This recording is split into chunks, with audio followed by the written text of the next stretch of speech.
Welcome everyone to today's social system mapping OnRamp session for June 12th, 2023. Your hosts today are me and Kara as usual. What this is for those of you who are new is it's essentially a vision about a possibility, the possibility being that this methodology and kind of mapping that we call social system mapping can help change networks and communities become self-organizing more quickly and become more wiser about system change than they would without a map. And so it's a learning opportunity about social system mapping, as well as it's also a community of practice that is developing the methodology around social system mapping, because we have the, we have the technical tools and those are great, but there's also, they leave a lot of potential for additional social processes and methods around it to get the most out of a map. And so we're working together to develop, the vision, the methodology that moves us towards the vision. So social system mapping is core to this community of practice, but not everyone is a technical mapper type. Some of us are more about the social processes, more about the methodology development, sense making, storytelling, visioning, etc. So if any of that is aligned for you and interesting, you're welcome to join us. We'd love that. And that's it for what this is. So for today's agenda, we're going to do chat intros in just a moment, but you can go ahead and get started putting your into the chat your name, a network that you're working with or working for, and location.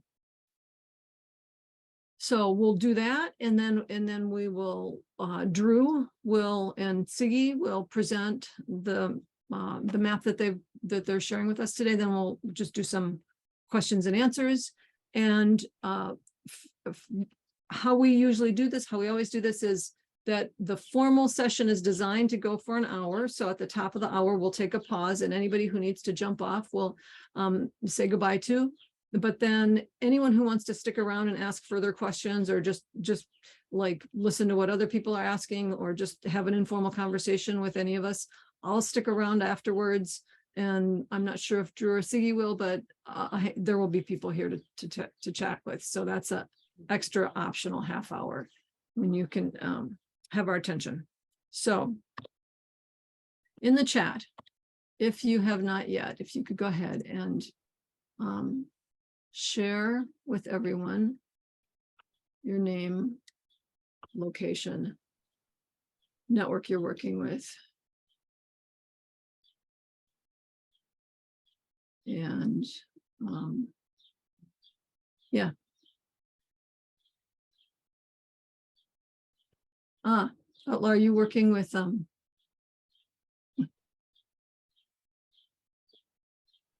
Evan? Yeah. Great. He's great. I love when he shows up to my office hours and we can connect. Okay. Yeah. So and then the next question is just for the chat. What's I already said the network, so I think we've got the networks in there.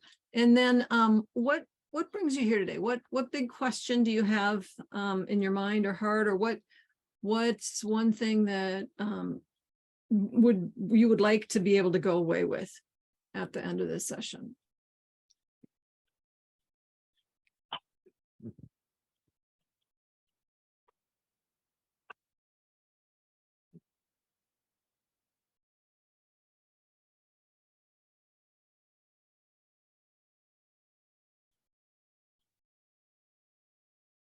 I'm stopping sharing my screen.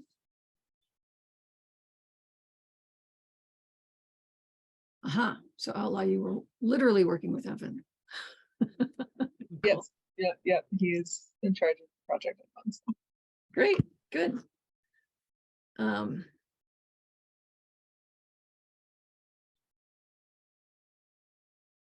Yeah, so all right, I'm going to go ahead and jump in. Thanks, everyone.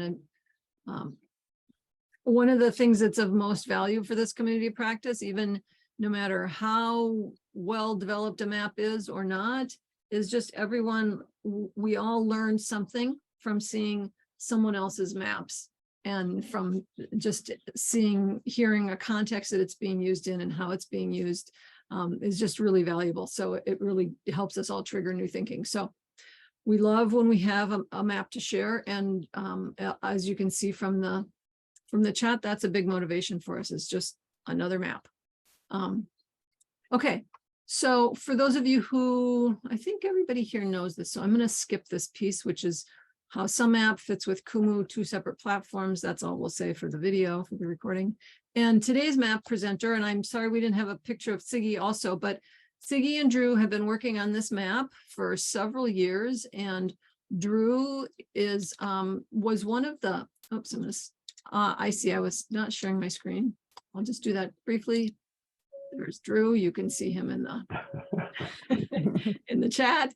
Can't see Siggy though, unfortunately. But Drew was, I knew Drew before we had built SumMap, because Drew and I were both what the early years of Kumu, the Kumu guys called Kumus, which were sort of like Kumu elders, and we got to know each other from both being super involved in giving feedback about Kumu designs. They had this forum sort of thing, and Drew and I were 2 of the most active commentators and suggesters of stuff, and we connected, and I told him about SumMap, and then as it got further along and was ready, he started using it. So he was one of the earliest adopters of SumMap, as well as in our community, one of the people who's been doing network mapping the longest. So this was sort of came at the tail end of his mapping career, like at the far later end of his mapping career, but he's been a big supporter and user of SumMap for a long time. So that I'll hand it over to Drew. And Siggy, if you would just wave before Drew jumps in. So yeah, so Siggy's his partner on this, in this community map. So you want to show my screen now? You go, do whatever you feel is right. It's yours now.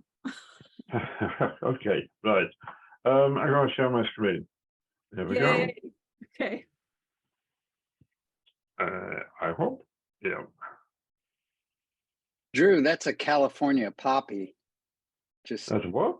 that image is a California poppy. Just California? I think so. Can you see this? Yes, we can see it. You can see it, right? Yeah. Okay. What we're going to talk about today is the Octopus Community Network map. It's a map of the community network itself, and also of its collaborating organizations across the whole of Islington. Islington is a borough of London. So, what the map shows is the collaborative connections between all these organizations. So here's a brief indication of what Octopus is. It's 15 of Islington's largest multipurpose community organizations collaborating to produce, you can read it all, right? It has created a net map of these collaborations over about the last 2 years. And Siggy, who is also on this call, is the community network manager for Octopus. And she and I have been working jointly over the last 2 years to create a network map that people can use. So the purpose of the map is not just to try and understand what the network looks like and maybe how it works, but it's also to encourage people to join the network map, put their information onto it, and set up new collaborations through the information they get from the network map. During the time we've been building the map, just shortly after we started to do this, COVID came along. So Octopus became involved in the emergency supply of food during COVID. And we mapped the organizations that were part of that emergency food supply. So people could use the map to discover where these supplies were. And later on, during last winter, we also started to log warm spaces that people could use during the energy crisis. So the map has been evolving, really, given the circumstances that are facing Octopus. This is how we do network mapping. We use 3 bits of software. We use SumMap. I'll say a bit more about that. We use Kumu as our main mapping system, but we also use Graph Commons. And some of you may not be familiar with Graph Commons. Graph Commons is a mapping system that's similar to Kumu, but it allows you to produce some very handy, quick results in terms of analysis. It's very easy to produce cluster analysis and to be able to show on our composite dashboard both clusters and the most central nodes all at the same time. And we'll talk about more about that. So generally, we use Graph Commons to hit the more strategic stuff, to look at the overall pattern connections, cluster analysis, key actors, network assets. At the sort of operational level, and by that we mean we're working with people directly on the ground, the activists or the community workers, etc., who may be able to use the data on the map in order to improve how they work on the ground. And then we're looking at overall connections, cluster analysis, but also identifying key actors, assets, analyzing gaps, sorry, and then assisting network weaving. At the member level, which is possibly less used at this, but there we're looking at key actors, we're looking at asset search, we're looking at networks. So recipients of what you might call the good of these organizations are probably less likely to use the map. It's the people who are actually working at the mid-level who are biting their hands off to get this information about how it all works out there. And that's an observation from lots of these different maps you've done over the last 10 years or so. Now, at this point, I have to say, I'm not a techie. I'm an architect and I'm a planner. So my interest here isn't in the technical use of this stuff. It's in how you can actually use the maps as a way of conceptualizing how you might be able to improve the situation, and then to improve that connectivity on the ground. So I'm interested in delivery. Delivery is the reason I'm involved in network mapping. To go back to the left-hand side of that diagram, we're collecting information to feed into SumMap through online surveys, which is what you might call the normal way of collecting information on SumMap.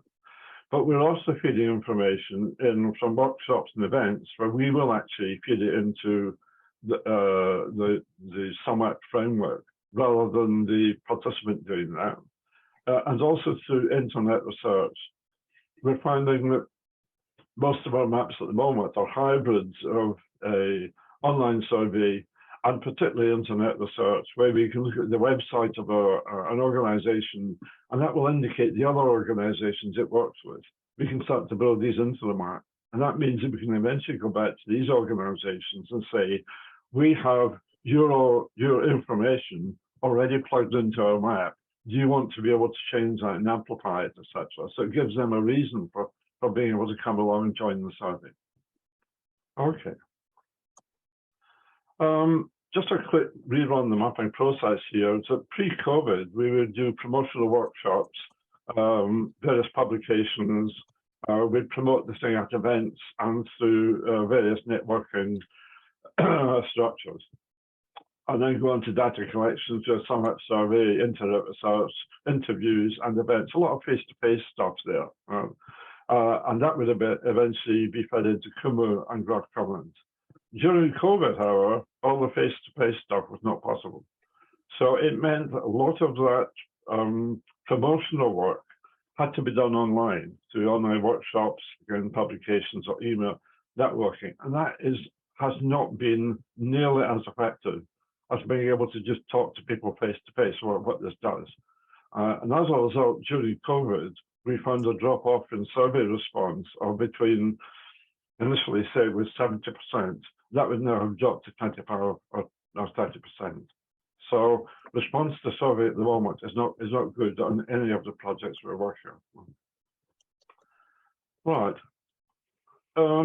This shows the Islington network map. This is a fairly early version of it. I'm showing this because the eventual version, which I'll show you later on, is a good deal more complex than this. But let's show some of the more simple stuff.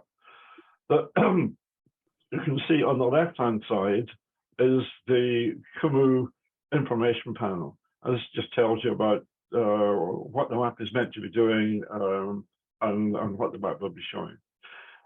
It also generates a list of the nodes on the map. I haven't done these bullet points. That list is generated by Kumu itself. And it means that if you roll the cursor over any one of those titles, it will take you directly to that node on the map. And if you click on one of these titles, it will then highlight the information from that node. Okay, so it's an easy way to navigate the map.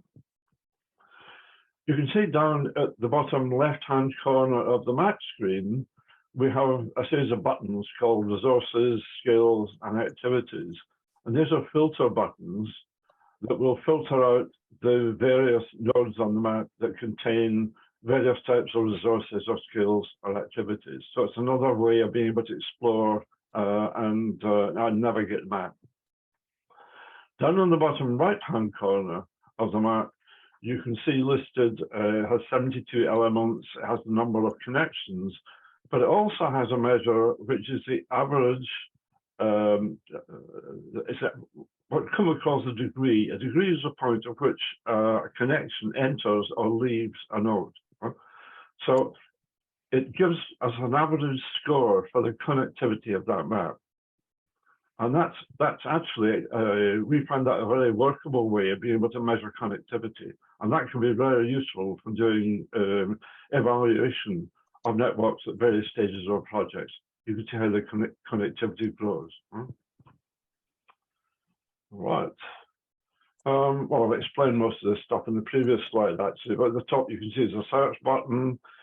The nodes that have a yellow center are those that are involved in emergency food provision. Square red nodes are Octopus members. The green lines indicate various forms of collaboration, and then the filters are the way I've just described that. Okay. Pressing on any one of those buttons, this is the resources button, brings up a sub-menu which has, you can see, equipment, funding, premises, transport, and volunteers. And if you click on any one of those, it will then just show you the nodes and connections that have, say, equipment or funding or premises. So it's a way of filtering your way through the map. Kumu will automatically create you a geographic map if you want to do that. As long as you've got location information as one of the attributes within nodes, and we use postcodes for that, it will then dump the nodes on top of an OpenStreetMap base.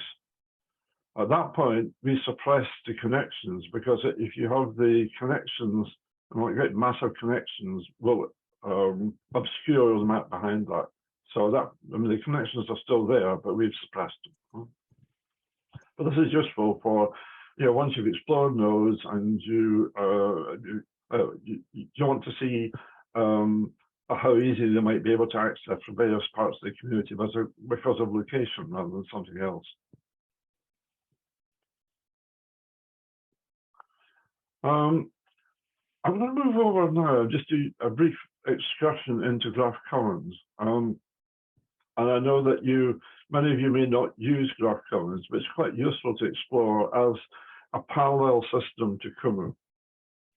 And we use it to give us quick and dirty analysis for connectivity and clustering and centrality. So I'll show you how it works here. Right? This is the Graph Commons dashboard. And it has, in the center of the map, you can see a version of the connected map. And then it has colored up the nodes according to which cluster they belong to. And that cluster is determined by the analysis created by Graph Commons. Graph Commons uses analysis system which is called Louvain, and that tries to identify non-overlapping clusters. Now, in reality, of course, clusters actually overlap. Camus will give you overlapping clusters, but it's much more difficult to get that to work out for smaller systems, say 200-300 nodes. So, as a quick and dirty analysis, we tend to use Graph Commons. Down the right-hand side of the map, you can see several lists.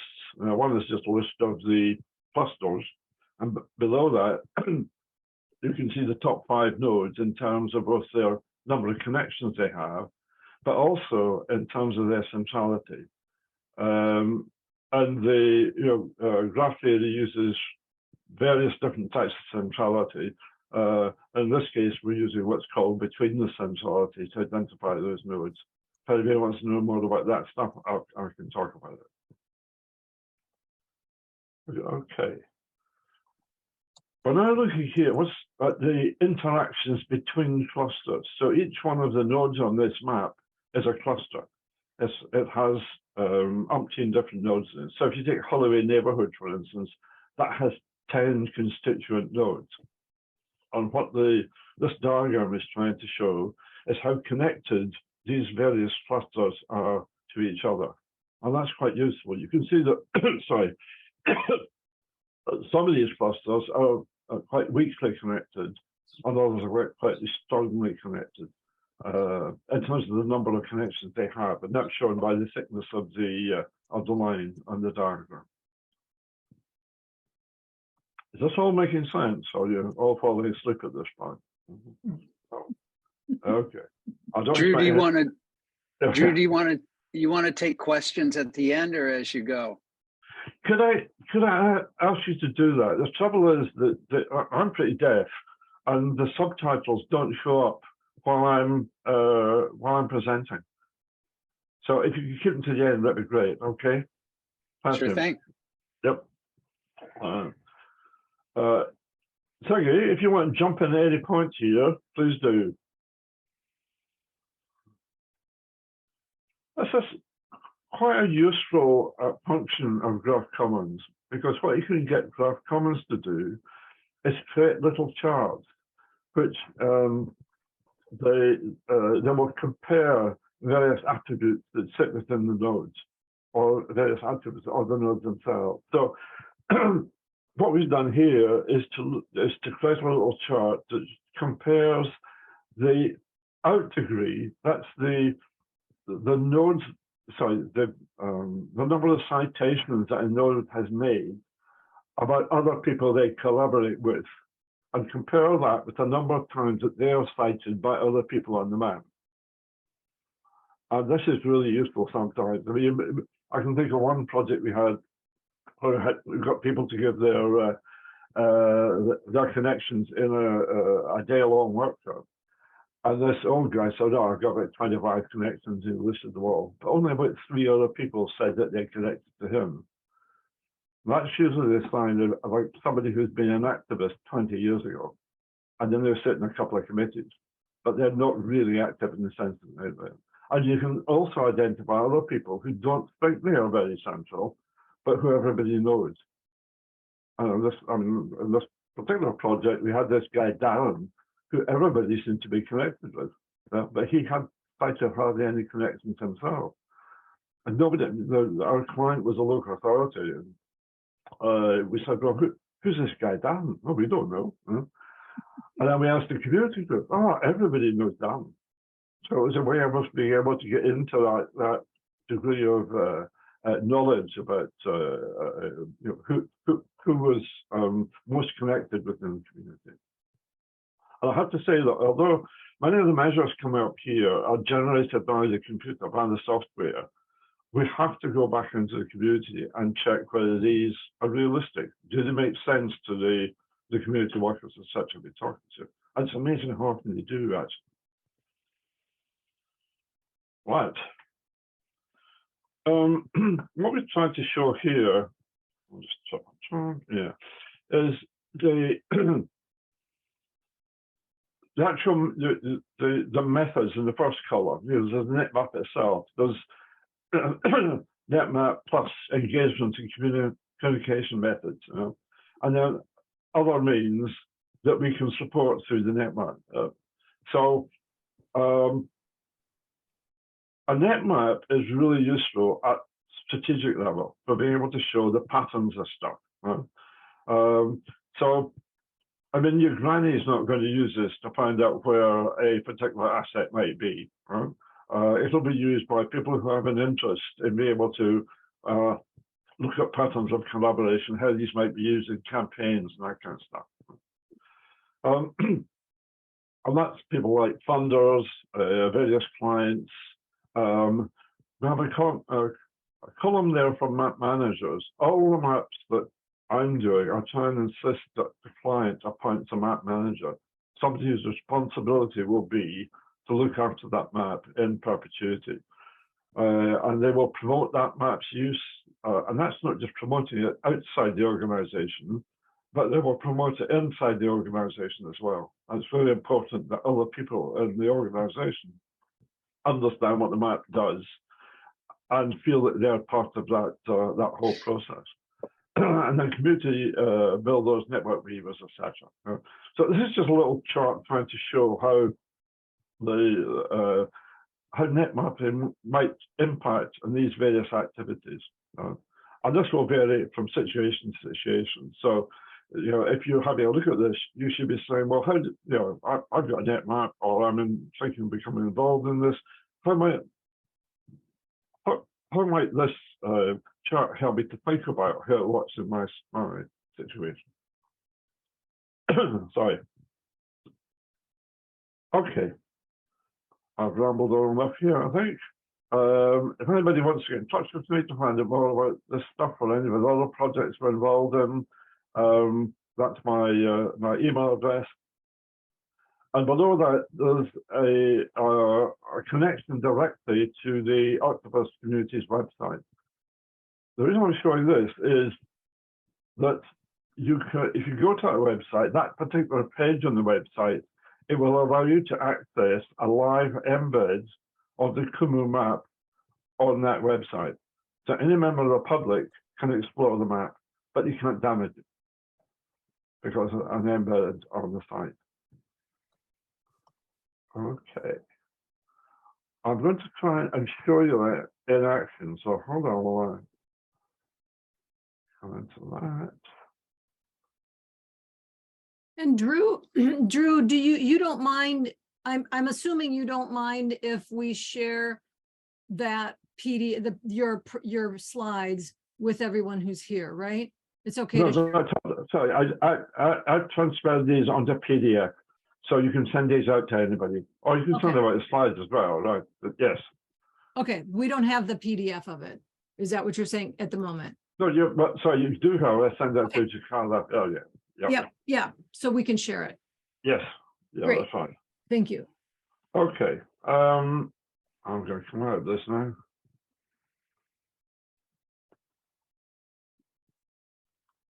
Okay. I have to apologize if it's slightly clunky because the machine that I normally do Zoom, various other calls like this, has suddenly broken down. The camera doesn't work, so I'm operating on a completely alien machine here. So that's my excuse. Right? Delighted to take questions at this point.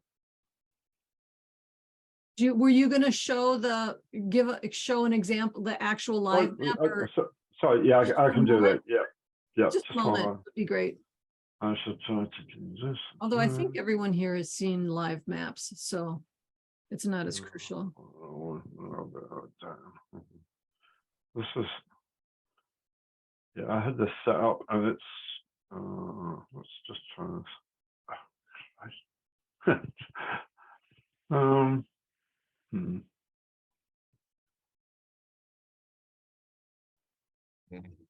No, sorry, this is not working, I'm afraid. It's okay. I'm gonna have to come back into this. But I would ask you to try and explore that map on the Octopus site. I mean, that's where it's meant to be used now for that. So, and again, if you've got any questions about how that works or stuff that you think may be added to it or whatever, then just let us know. It's okay. Good to hear. I'm here. Yep, that's you. Is the Octopus Network Map Manager. I've been working with her for a couple of years to do this stuff. So you can also direct all your awkward questions should go to Siggy. Well, I'll take the easy stuff. Well, I have a question for Siggy. As network manager here, what are the biggest challenges that you're facing? I think one of the biggest challenge we're facing is inviting people to the map, because we actually need to do lots of promotion for people to be on a map, understanding the use of it. So I've done quite a lot of workshop in Islington, which is the borough I'm working with. That was the thing, but otherwise with the guidance of Drew, and may I say that I'm a good learner, so we understand how the map works. Because it wasn't in my remit anything to do with the technical stuff, but I took over because I thought it's interesting as a community development tool and as a community organizing tool in what the projects we're doing. And yeah, so in terms of the managing the map, that's the only difficult so far, but the rest we will see whether in terms of sustaining it and finding, funding to sustain it, and that's another bit of it, yeah, as a charity organization.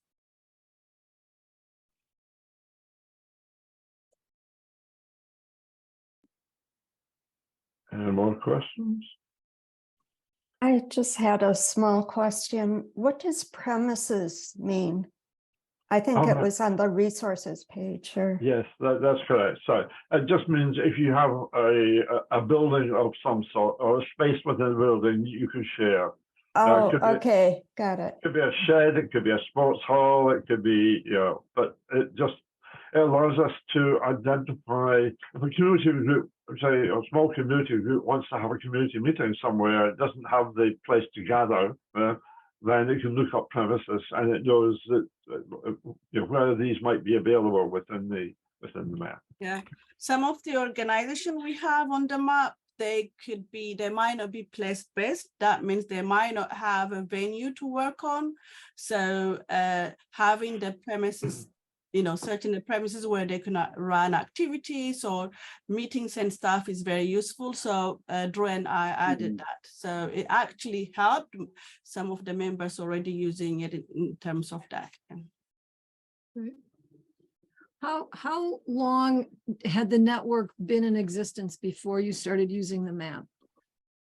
The Octopus Network itself has been 20 years since founded, but in terms of using the map, since we met Drew, it's 2 years and well, since we started developing, but we had some work done before, but not as with the technical stuff like this. So this is really good because it's visualizing where we are, and then it's easy to, it's alive. One of the things which I'm selling this map is because you have a URL code where you actually update your information, is work as a directory for navigators, community developers, people who are actually want to signpost services to their I don't know what you call it in your place, but in UK we call them participant or clients. Yeah.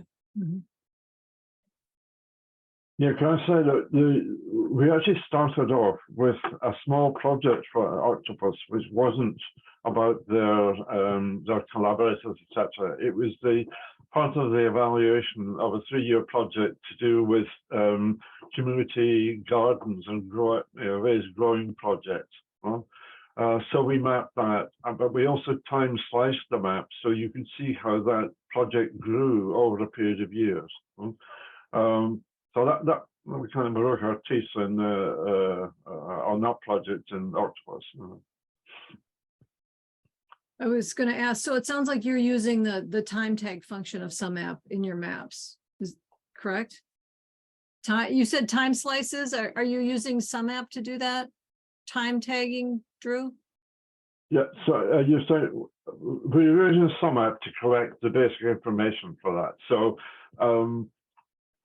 everybody on the map is actually fed into the map through some app, but some of those we might feed in, but by us actually adding the information rather than the respondent adding that information, and that's increasingly become a pattern. In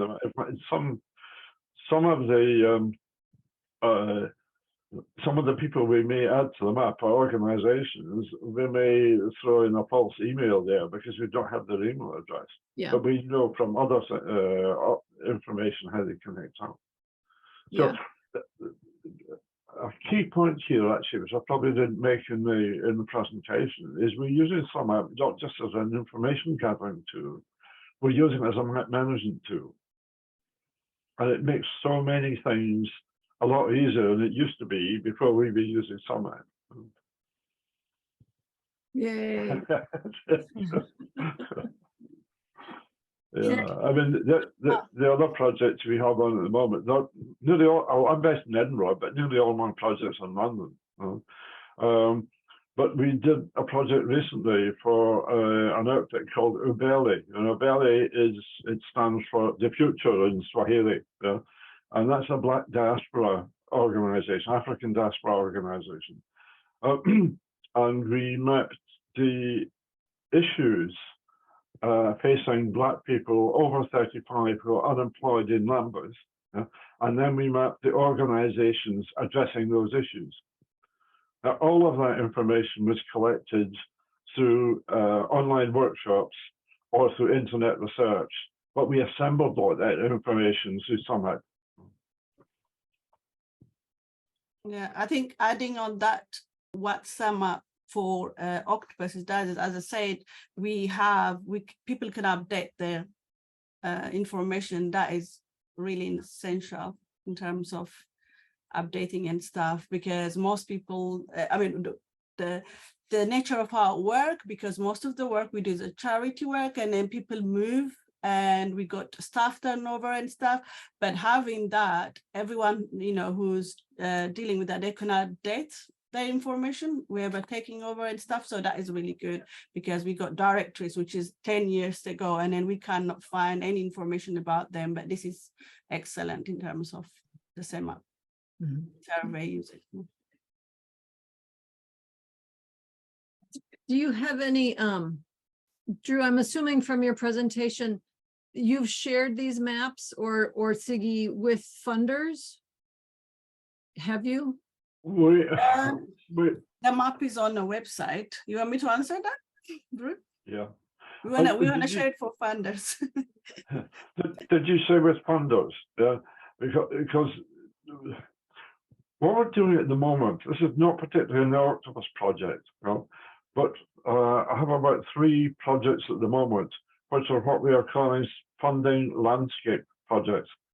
And what these do is they map funders, they map the organizations they fund, who will often be brokers. They will be broking the funds down to feed smaller groups, etc. And then we're mapping those groups.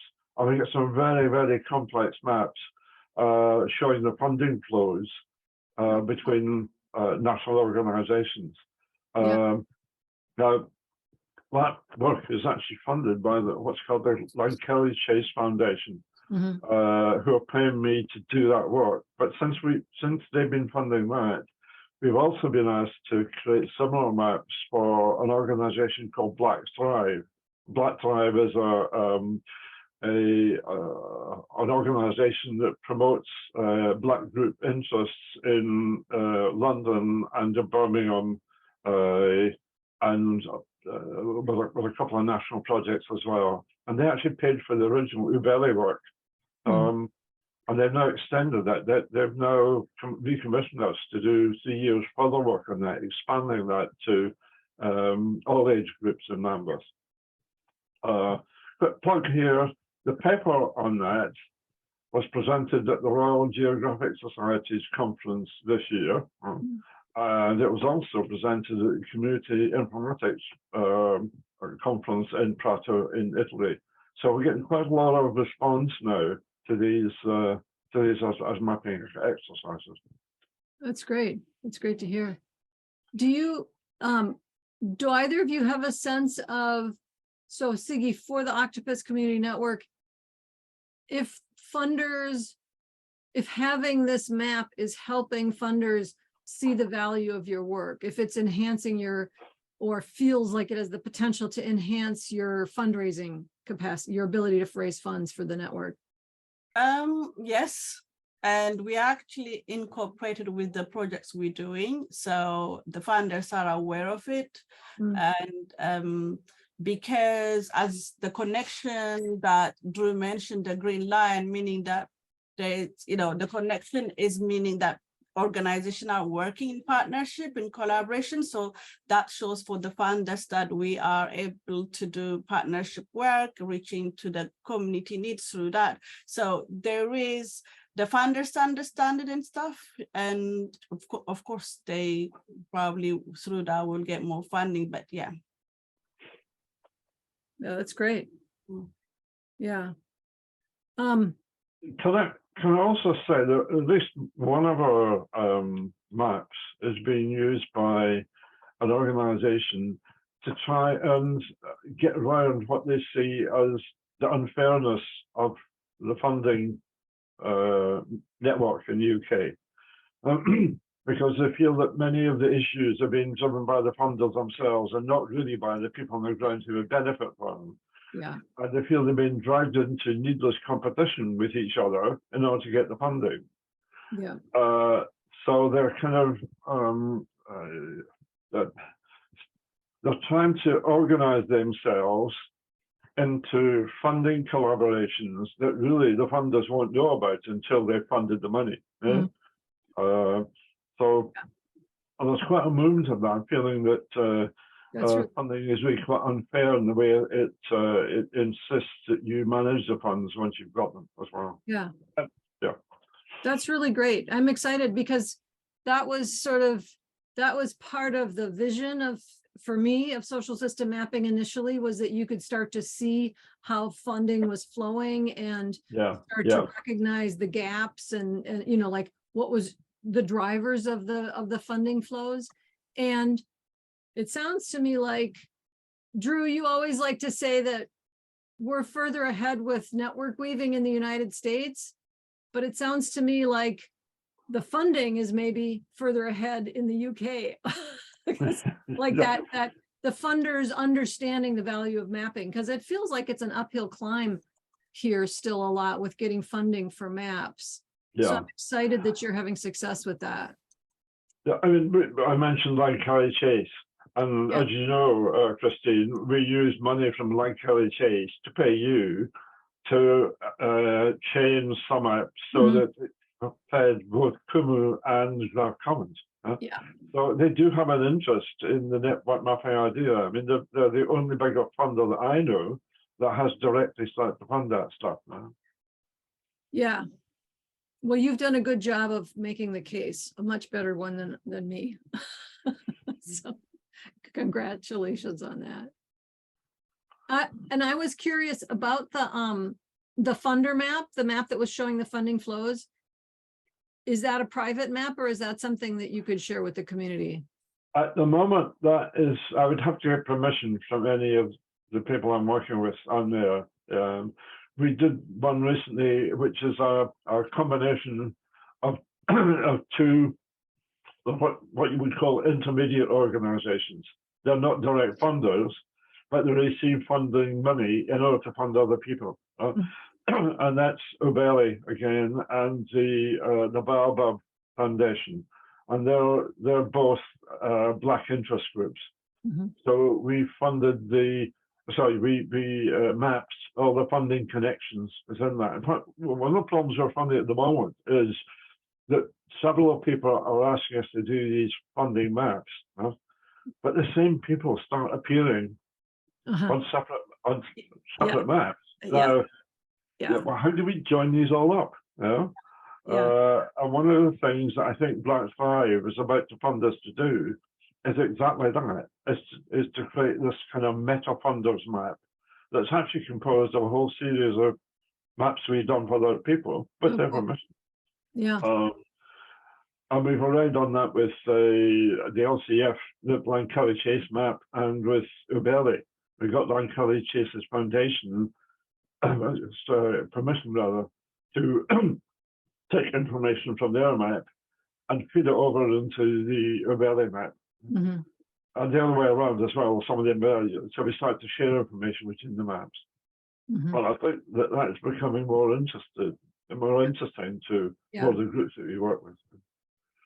Yeah, yeah, that's definitely a common, at least idea that people have that they'd like to implement, that we have an intention to figure out how to do in some app at some point. So I might come back and hit you up to help fund that when we're done with this survey. Yeah, changes. Yeah, I think to be honest, the main hurdle in all this stuff is not technical. It's not operating the software. It's just kind of adopting a network perspective. It's seeing stuff in terms of networks. And once people start to do that, then the whole thing develops from that. But that's the biggest hurdle, is getting people to look at most people want to see numbers. Or they want to hear stories. But you need the whole network perspective in there as well. They're caught by Danella Meadows. Danella Meadows. Yep. Like systems guru in the 70s and 80s. Yeah. But she's saying that the words, just by their very nature, occur in a linear fashion, whereas systems happen all at once. Yeah. You can't describe systems in terms of words. You need a picture. Yeah. And that's what network map will do for you. Yeah. I'm sorry, I've been dominating the questioning. Does anybody else have, I'll stop now. Other questions from anyone? I have about 5 questions, but I would wonder if Denise or Outlaw or Amy had questions first. I do not, so I'm good here. Thanks, Outlaw. I don't know if I have a question, but I guess I'll just say I'm just like leaning in around this funding topic because it's something I've been wanting to figure out for at least 10 years. And just my brain's kind of just thinking, how do we have Drew help us lean into that? Because I think we have such potential in the States, and I'd love to crack that nut. So super excited to hear about that. Yeah, Como had just published a blog. You see Jeff's blog on funding flows? No, I haven't seen that one. I'll look for it. If you go on the Como site, there's a blog there about mapping funding flows. Okay. And that's his latest one. That's just out in the last month or so. Oh, great.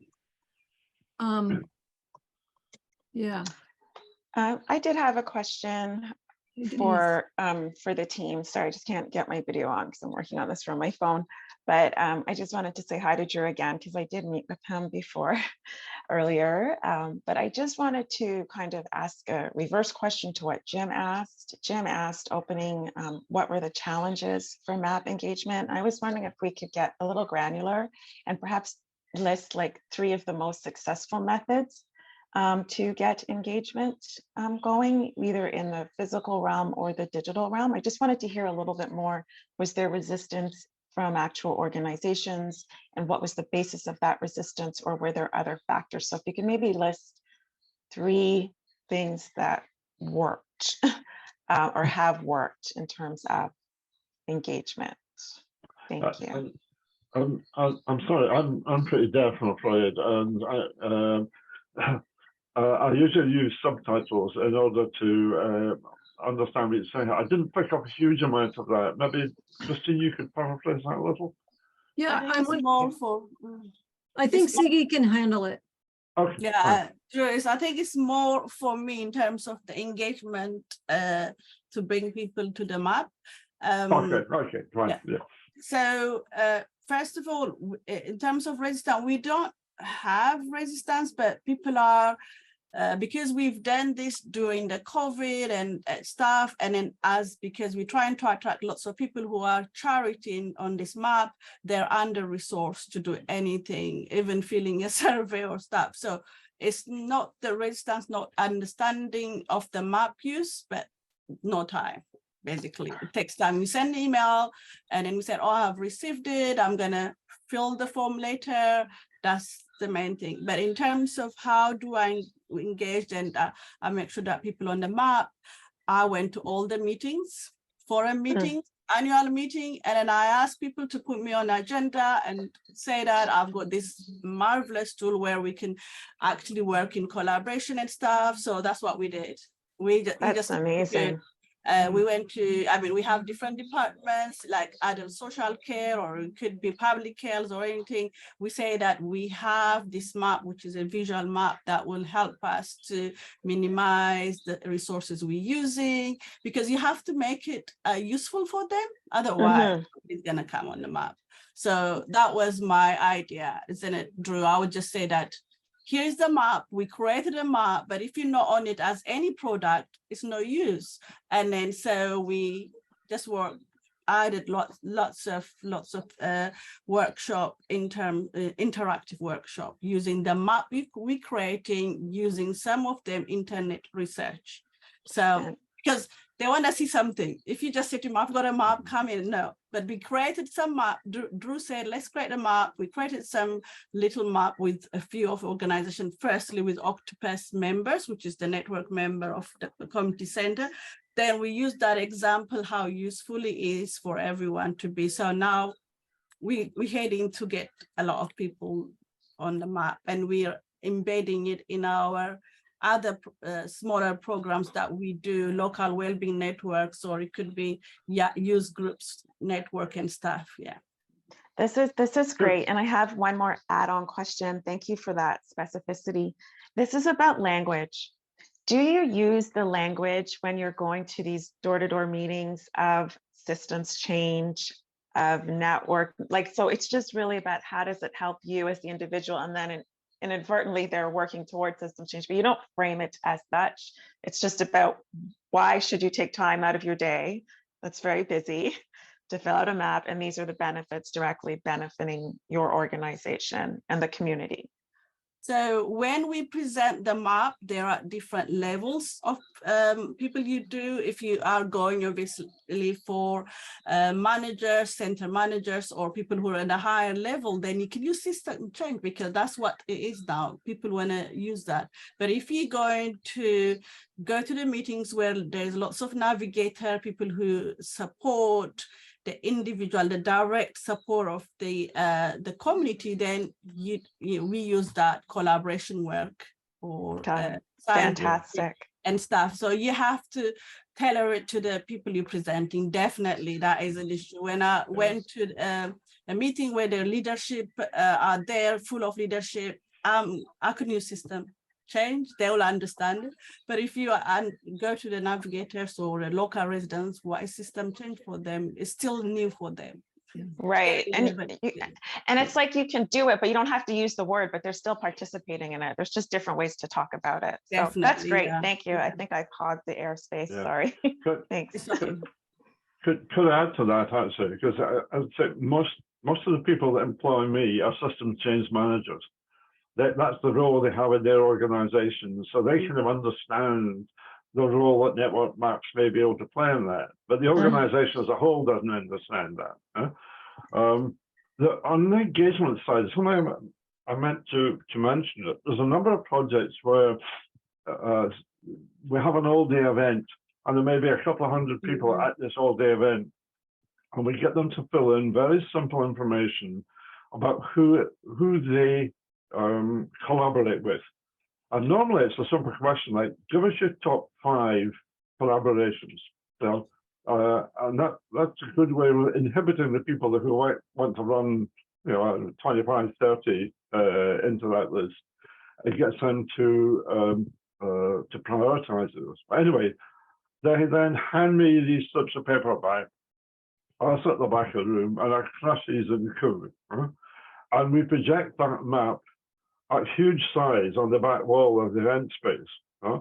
So people can see over the course of the day, they can see the map growing and they can see the connections growing. They see how a network might work. And what you're looking for is what you might call the light bulb moment. So people suddenly start saying, oh, hold on a second, I think I could use that.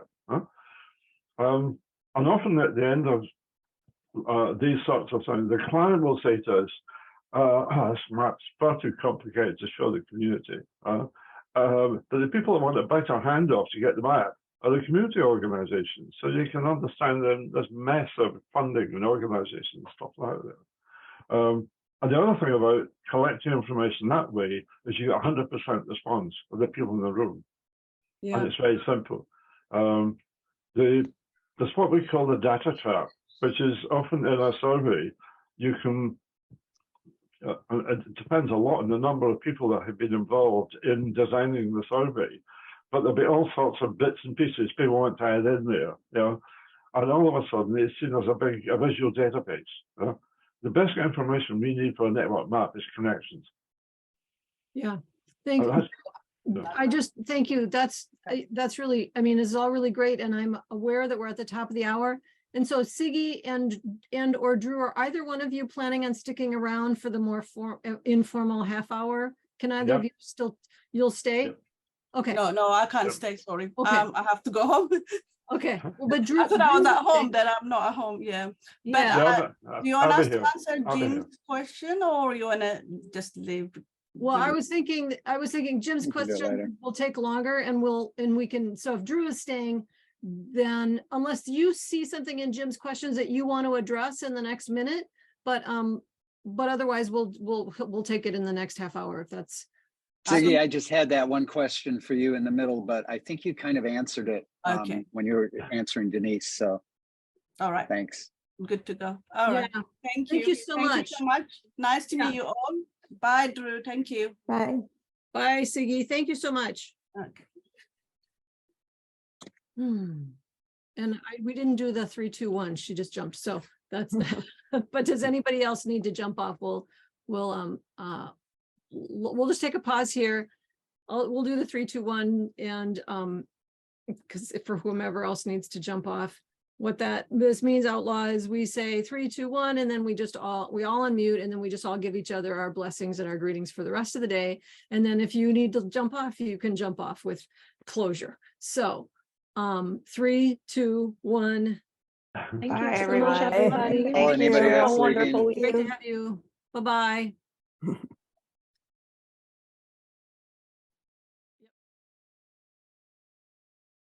Yep, Denise had to go. Outlaw, are you sticking around? Yeah, I don't think I have anything else scheduled. Okay, great. Great. So Jim, do you want to go through your? Yeah, it was just they're in the chat. I added another one, but Drew, is it a dual entity map? The networks and people, or is it just a people map with the networks flagged as a field, an attribute? Well, we do. If you could take the Octopus map as an example, right? That contains both organizations and individuals. What? So is that what you were asking? Yeah. Yeah. Well, no, but Drew, I think, Drew, you know how we have the dual elements functionality in SumMap, where you have 2 different surveys, one for individuals and one for organizations. Are you using that functionality at all? I'm not. We haven't created that filter, right? But the way we use the SumMap a tier 4, which allows you to amalgamate individual maps with organizational maps, right? Okay. So it brings them together. So we use that for SumMap. Okay. Sorry, for the Octopus survey. Okay. But what we're finding now is people are coming back to us and say, I don't want to be on this map as an individual. I want to be on it as somebody from an organization. So what we're having to do is to transfer quite a number of the individuals over to organizations, because they want to hide behind their organization, I think. Yeah. That's evolving at the moment. And I mean, that's not necessarily going to be all the individuals that want to do that. And so following up on that, is the relationship question that you're asking between people collaboration? I mean, you Yeah. mentioned that, but are there other relationship questions you're using? Yeah, we try to divide the map up into three basic types of connection.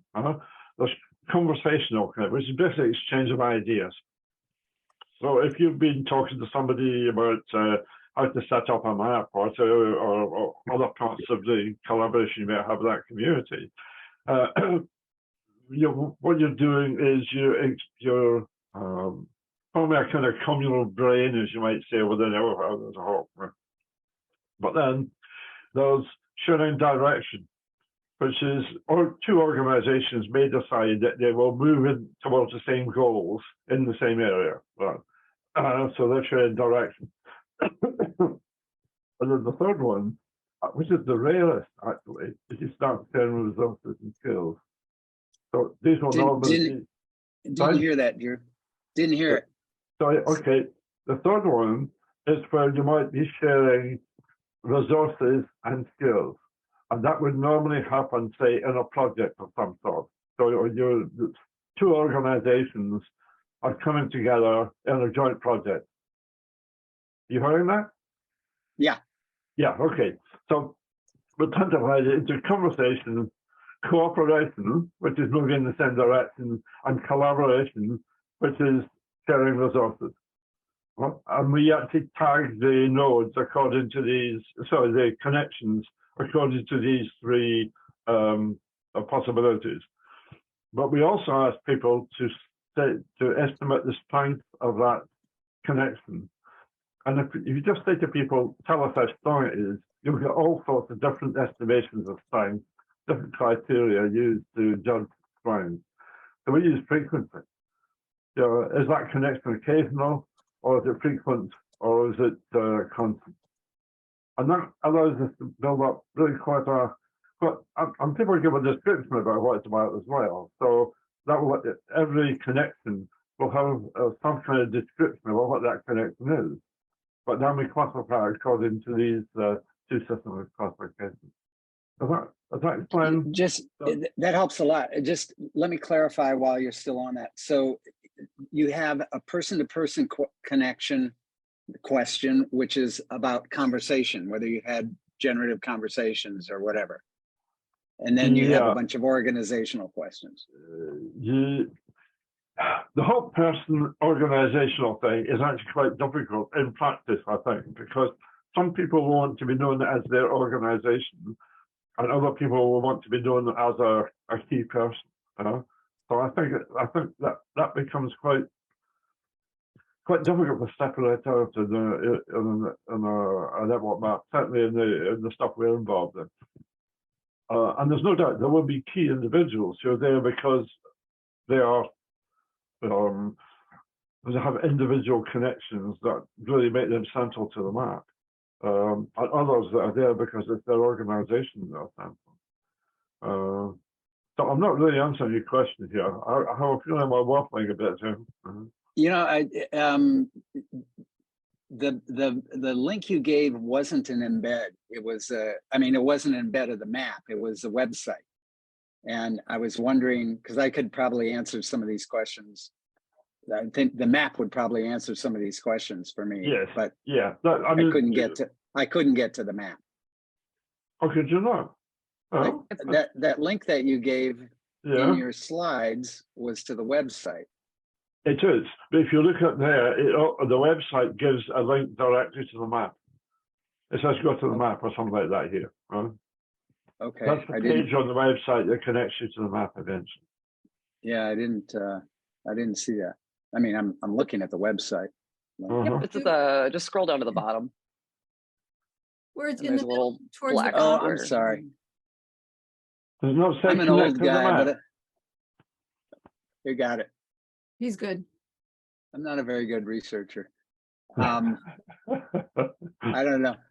I had other questions, but Outlaw, I don't know what perspective you're coming and what kind of questions are rising for you, but would love to hear sort of. I just got hired at a firm, so I'm just like learning how to use this or the theory behind it. So I'm mostly just kind of listening, trying I to. can, but I can give a little background because I've talked with Evan. I keep wanting to say Aaron or Ethan, and I have to like say, no, it's not that E name. No, it's not that short E name. Evan. Okay, so just because so their map, Jim, is organizations and coalitions. So Yeah. Where, what field of focus? the map, Transportation. Oh, right, transportation in equity. Massachusetts. Yeah, right. It's transportation Yeah. equity, right? Yeah, so they're looking, I think they're just looking at which coalitions are working with which organizations to see like where the overlap What? is. And so just to so Jim, they're using the dual elements. So the individuals are organization. So they're using organizations in the individual element and then coalitions in the, so that requires some creative thinking and working around. So that's why Evan and I talk on office hours, is he's got questions and we need to think it through together. Can I say that we use the clustering mechanisms in Graph Commons to try and explore what you might call unintentional coalitions. You know, systems of collaboration where people may not think I'm part of a coalition here, but actually they're all working together. And that's really useful if you're mounting a campaign. We did a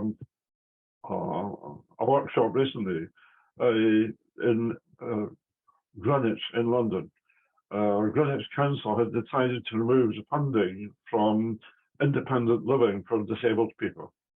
And there was a massive, what we call in Scotland, a stoofy about that. Everybody got very angry about it. So we held this workshop. People mapped their connections, and all of a sudden, people could start to see, look, we already have some systems of collaboration here, and we can maybe build on those in order to present a stronger case to not necessarily the council, because the strategy became we've got to influence the people or organisations that influence the council, and not the council itself. Because the council already committed to a course of action. You want to change their political environment in order to change it. So if I can do a follow-on question that bridges outlaw, is that Outlaw. the way? Mhm. Outlaw and what you were saying about dual entities and the questions you asked, Drew. So you've got the people-to-people question, you've got the people-to-organization question, and then you've got organization-to-organization questions. Yeah. When you clustered, were you clustering at the people level, the people to org, or the org to org? You could actually do any of those levels. But when you did it and found these interesting because things, you could trade out the connections that are the ones you're interested in for that level, and just look at the connections that operate at one of the levels you've talked about, and then operate the clustering mechanism based on that. But when you found that interesting stuff about how people are involved in not visible coalitions, was it people to orgs or? It's a bit of both, actually, to be honest. That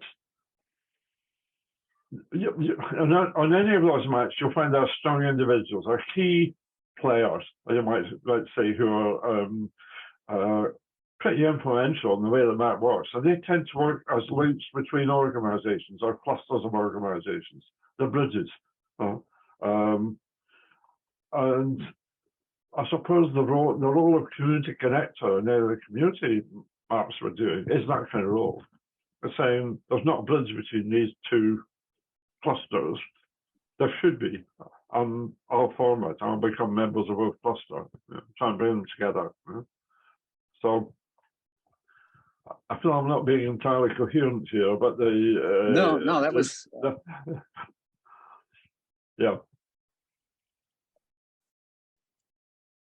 I had a couple other questions, but Amy, That's fine. That's fine. Mary, Go ahead. So two things, Drew, I think what I heard, I was interested in how the map was introduced in the Octopus community. And it sounded like you were doing program evaluation on growth of gardens or something like that. Yes, yeah, that's right. Yeah.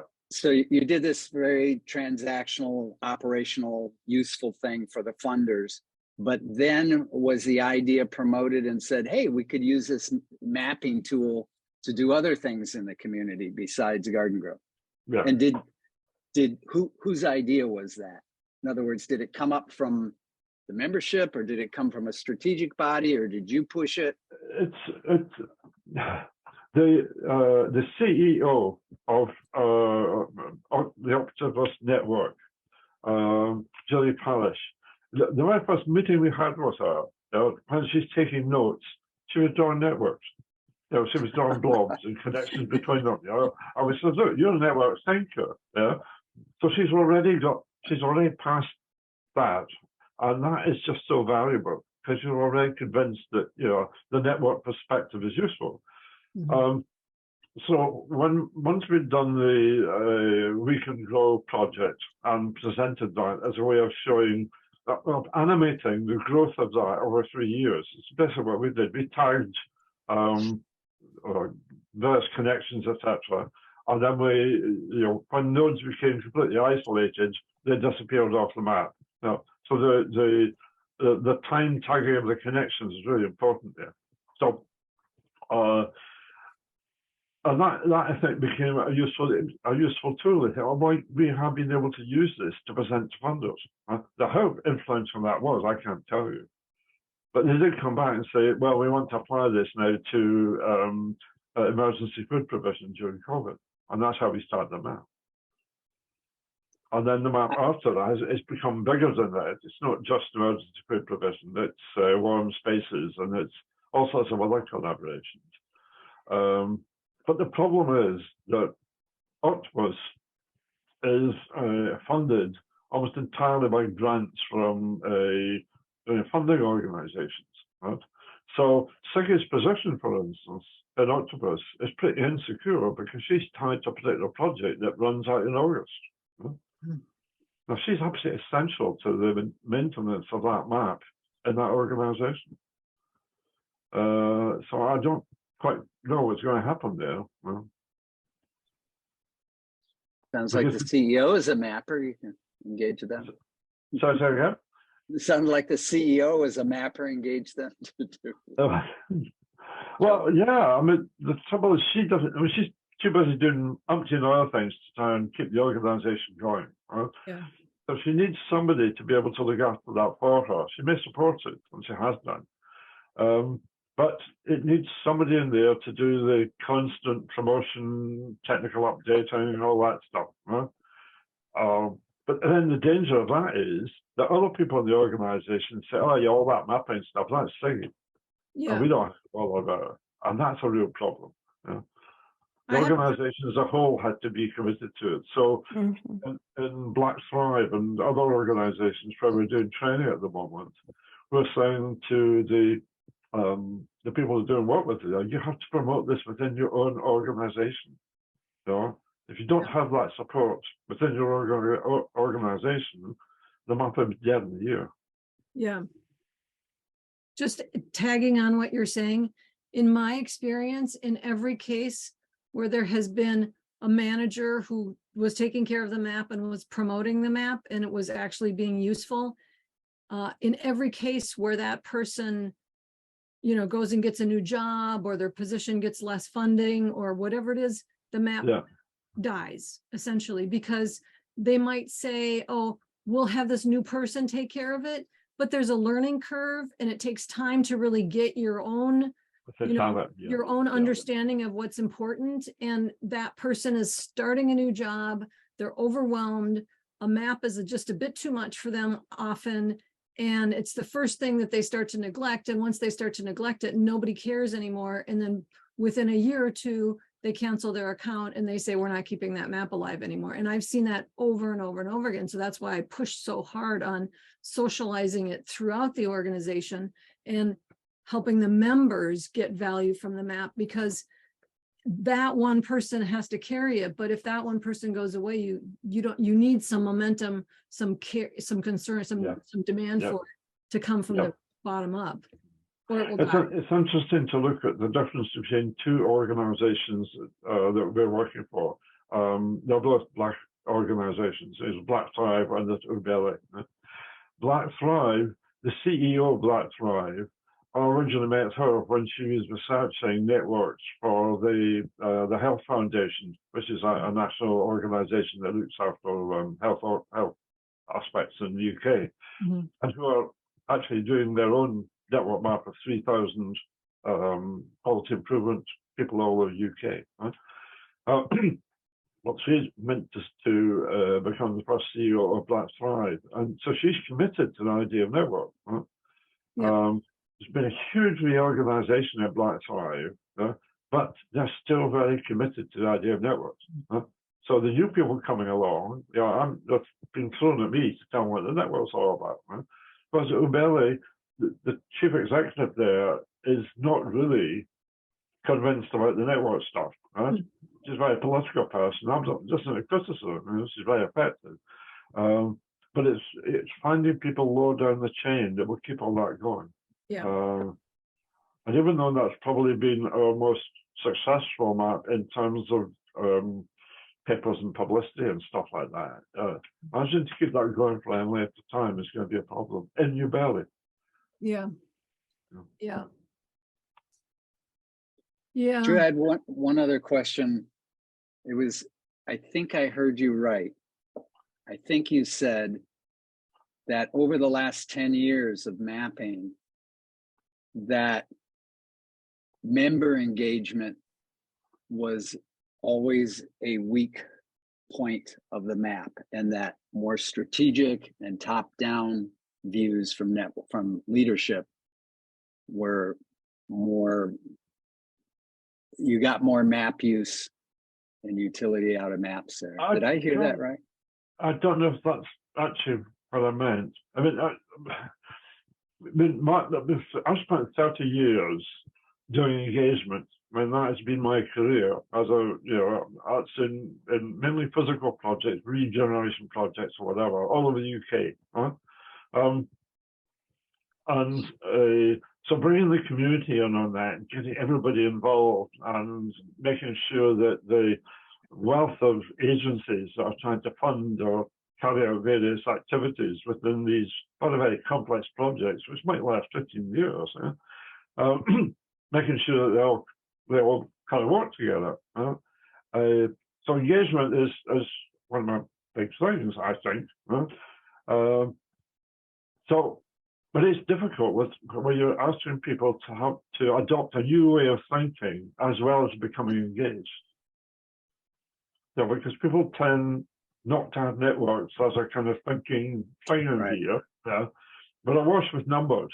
People are, I just need numbers for this, numbers for that.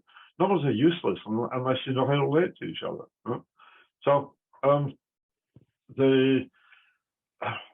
with a lot of hat on, I design games. So we've used gaming as quite a kind of constant theme of involving people. The games I'm talking about are not board games, they're face-to-face negotiation games. And you might have 70 people involved in that game on a one-day session. And we have occasionally used the network maps to get people to think through various levels in that game. I can give you an example. We did a piece of work for an organization called Aging Better, and it looks after the issues of old people throughout England and Wales. They had a national survey done by an organization called Ipsos Mori, big survey people. And they produced 6 personas that typified old people in the UK. Right? So we use these personas as players in a game. And then we grouped people around them who were their carers, and then we grouped people around them who were organising caring policy, and then we had a bunch of national people who were developing tech assistance for And eventually got this 70-player game where they all tried to interact with each other, but they were taking the cues for some of the interaction off the network maps you had on the wall. They were at local, outside, personal, local, and national level. So I'm a great believer in mixing as many sources of this stuff as possible because you kind of get it. We use a lot of storytelling as well, but not individual storytelling. We use group storytelling. If you've got a group of 6 people to tell you about a typical person from their area, they want to give you all sorts of stuff that they won't admit to themselves. Oh, this isn't me saying this, I'm hiding behind my character. You get terrifically rich information about all that. And you can then feed that into the background, the contextual stuff that in which you're doing the network map. And some years ago, we ran 600 people through group storytelling sessions in a place called Pendle in Lancashire. And that fed into the what's called the community cohesion baseline for Pendle. Thanks.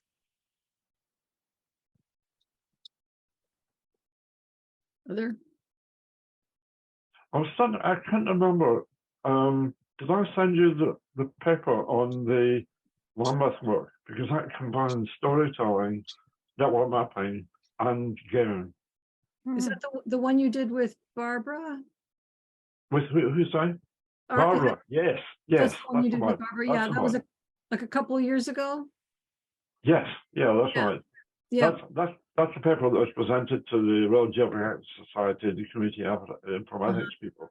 But it tried to combine these 3 streams of collecting information through storytelling, mapping the connections between various bits of that information, and then devising a game that allowed people to play their way through the map. Do you have a quick link to that? Because I know I have it somewhere because I've seen it, but I don't. I'll let you, because actually the graphics on what I call the official paper, it's very, very academic looking. Yeah. I'll pass you a new PDF on that. You can send that out to people. That'd be great. Yeah, so if you get that to Kara, then Kara can. Will do. Yeah. Oh, but here's the link. I think I found it online.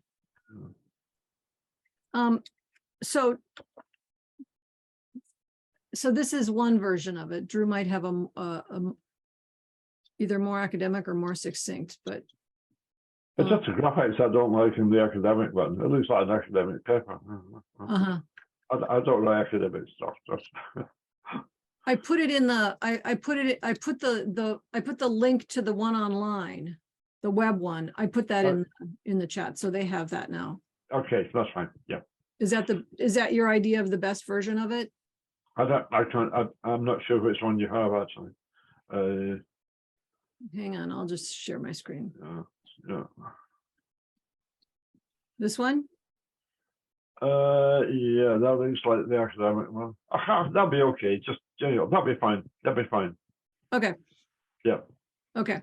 Well, if you want to share a better version, send it to Kara and she'll get it in this. Yeah. Okay. So I have a request, which is if you can get permission to share the funding one, we would love to see it. Okay, right. The map with the funders, with the funding flows. Yeah, we would all be pretty excited to see that. So yeah, I have to say that there may not be a lot of SumUp involvement in that because most of the work on those maps was done through internet research. Okay. Just looking at people's website and then get it, being able to, because most websites will list who funds that organization and who they work with. Okay. Yeah, I mean, we have about 3 or 4 of these maps now. Yeah. As I say, they tend to share this. There are quite a lot of shared nodes on those maps. One of the problems we have is if we're going to go out to do another one of these maps, that some of these people will already have been approached through some app or through some other means to get that information. So actually, then in that case, what I'm thinking is maybe we would not do it in an on-ramp, because an on-ramp is an introduction to social system mapping using SumApp and Kumu, and it would add confusion to new people.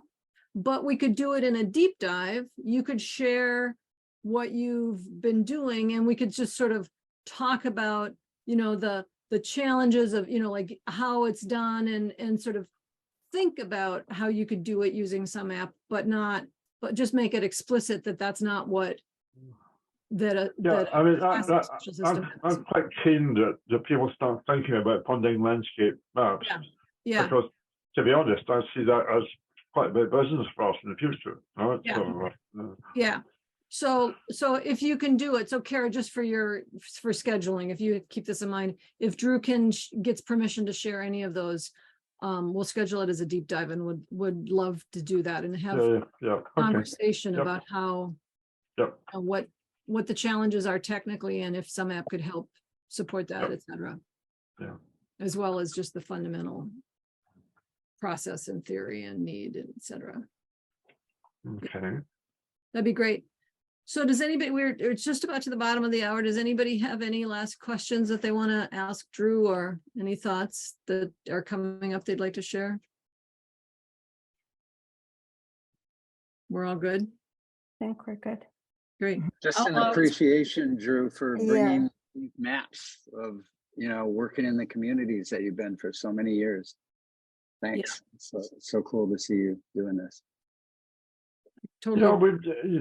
I think I've said this before, but I mean, my original planning paper for qualification as a planner was on networks, and it used people like Crystal Alexander, who was our famous network guru based in Berkeley. But that was in 1968. Wow. So that's how long I've been doing this stuff. Long time. I'm not retired in embarrassment. No, but you know, but it's clear that you have way more experience. I mean, just because your depth of understanding and experience and what you've done is really evident. And so you couldn't have done that in a decade, because there's just so much there, so much richness in your experience. So yay. You mean I've made more mistakes than anybody else, and I've kind of learned from that. Yeah, you're probably right, actually. Yeah. Yeah. Well, thank you so much. And Outlaw, it was great to see you, have you join us. We hope to see you again some more. Mhm. You'll have more questions as we proceed. So thank you. Have a Okay, wonderful thank day, you. Thanks, everyone. all. Take care. Okay, Bye. Thank you so Bye. much. Bye-bye.